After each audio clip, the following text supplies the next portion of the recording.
Hey, what's up you guys? I'm Caitlin from Leave Me Alone Plants, and today I am joined here with my variegated euphorbia.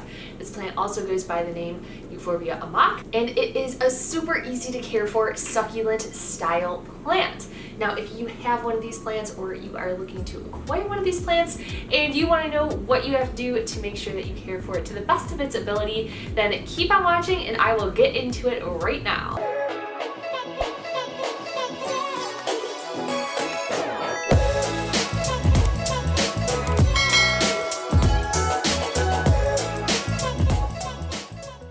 So as always, I think a really great place to start when thinking about how to take care of this plant is looking at where they are native to. Now these plants are native to Saudi Arabia and Yemen. I have not been to either of those locations, but as I imagine them in my mind, they are kind of a desert landscape, and I think that would be very accurate for how you are going to want to take care of this plant. Now to start off, you might be saying to yourself, oh well, is this a cactus? And the difference between cactus and a euphorbia is pretty nuanced, but basically what it's going to come down to is these little spines up here.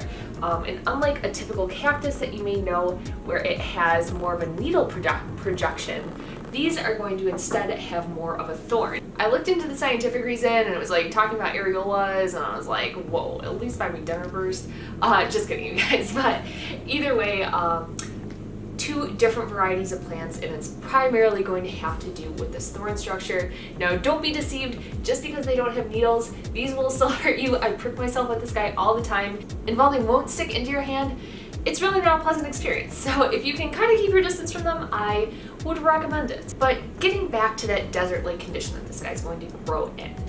As you would expect, this guy really is not going to need a significant amount of water. I just wait for the soil to dry out completely and then I go in. I know when I was new to plants, people would say that they just say, oh, just water it when the soil is dry. And I really wanted them to say like, water it every 7 days, water it every 3.5 days.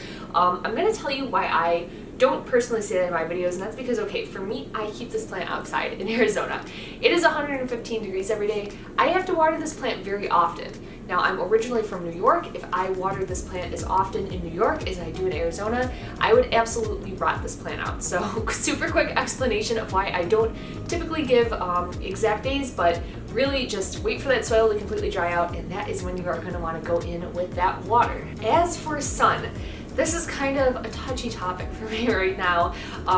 Typically, what you're going to see in most locations is this plant is going to need full sun. And I mean, it makes sense. It's a succulent style plant, it's variegated. We know variegated plants typically are going to like more sun. Well, let me just rotate this plant a little. I'm not sure if you can see it from far away, but I'll bring it closer in a second.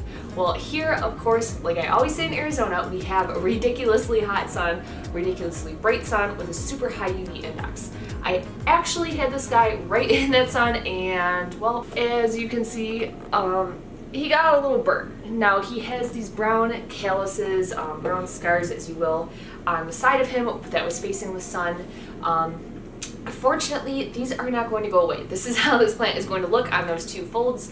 But on the bright side, it isn't going to necessarily damage the plant in the sense that it's going to die. He will be completely okay, he will continue to grow, he will continue to be fine.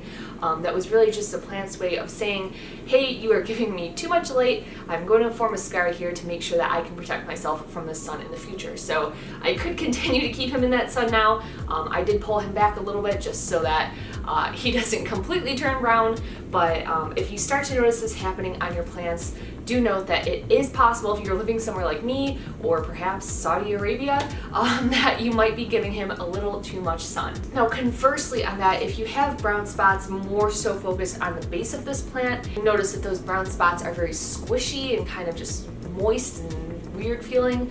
That, on the other hand, could be more so a case of root rot, and that is a little more of a disastrous scenario, as we'll call it. It does become a lot more difficult to save your plant at that point, and we'll get into how to propagate this plant in a little bit, but as I mentioned, you are going to want to be pretty sparing with the water, so hopefully that does not happen. Now this guy is pretty straight. I always feel like I say that about my plants. I'm like, oh, I rotate this plant and it's straight. And then I'll look back when I go to edit the video and it's like completely not straight, which is probably what's happening here. But these plants are definitely very sensitive. They need to be rotated, otherwise they will absolutely grow towards the sun. I had one in my shop once that was literally completely the shape of a banana. So seriously, if you have one of these, I'm not the best about it, but make sure that you at least try it and rotate this plant, because otherwise you're gonna have a funky looking plant.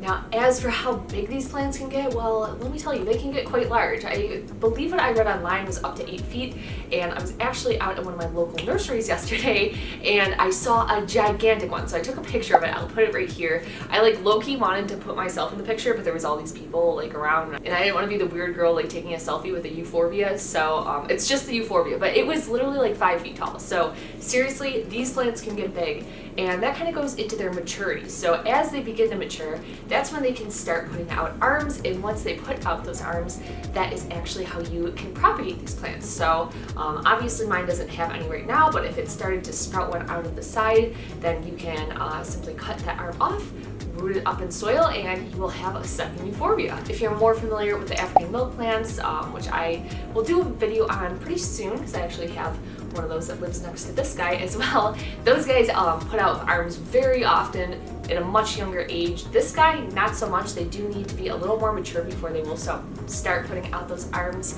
But when it does happen, great way to propagate this plant. Now in the springtime, you may notice that these plants start to get these little leaves on top. They're very cute. They stay around for a couple months.